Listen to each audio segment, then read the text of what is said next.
bonjour. Merci de nous accueillir à l'occasion de cette 8e édition du Truffle 100. 6 milliards d'euros de chiffre d'affaires, 75 000 employés, 14 000 emplois à valeur ajoutée dans le domaine de la recherche et développement. Les éditeurs de logiciels français font figure de bons élèves. Pourtant, les profits s'amenuisent un petit peu. La concurrence étrangère est agressive. Quel est votre diagnostic et quelles sont vos ambitions? Mon diagnostic, il est un peu le même que le vôtre, c'est-à-dire que c'est effectivement un secteur qui a énormément d'atouts en France, un niveau de formation élevé, des ingénieurs de très bonne qualité, un chiffre d'affaires, moi j'avais même des chiffres un peu supérieurs aux vôtres, mais effectivement une concurrence croissante, notamment des pays en émergence, avec on voit la percée de pays comme l'Inde, par exemple, qui fournissent de plus en plus de solutions en matière de logiciels.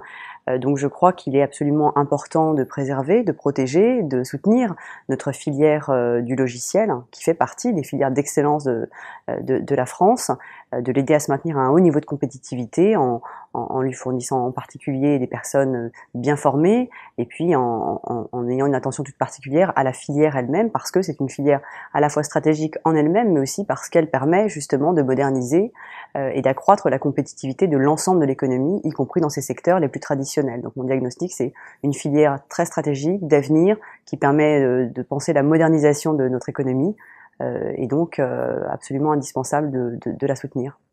Et vos ambitions en la matière?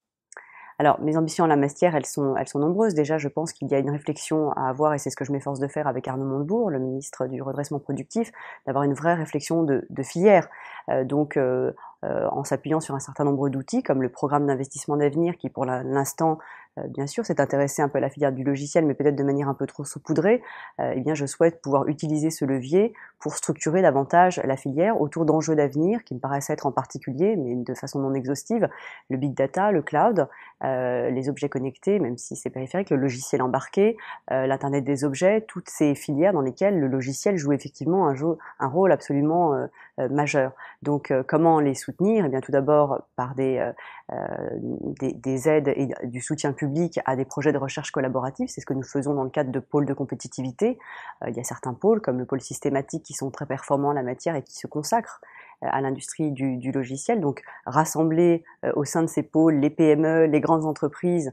Je sais qu'il y en a dans votre classement qui sont des champions mondiaux. Je pense à Dassault Systèmes, par exemple.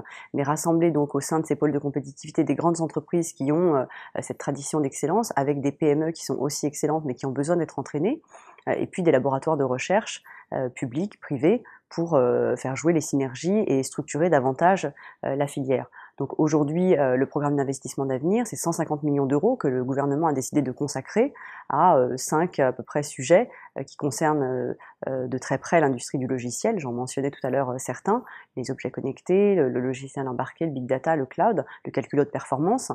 Donc ces 150 millions d'euros seront distribués sous la forme d'appel à projets à des programmes de recherche collaborative entre des PME, des grandes entreprises et des laboratoires de recherche. Je viens aussi de lancer un appel à projet sur le big data, qui a fait pour l'instant 7 candidats heureux, mais ce n'est qu'une première étape, pour laquelle donc l'État apportera des financements publics pour justement accompagner des projets de recherche de ces entreprises.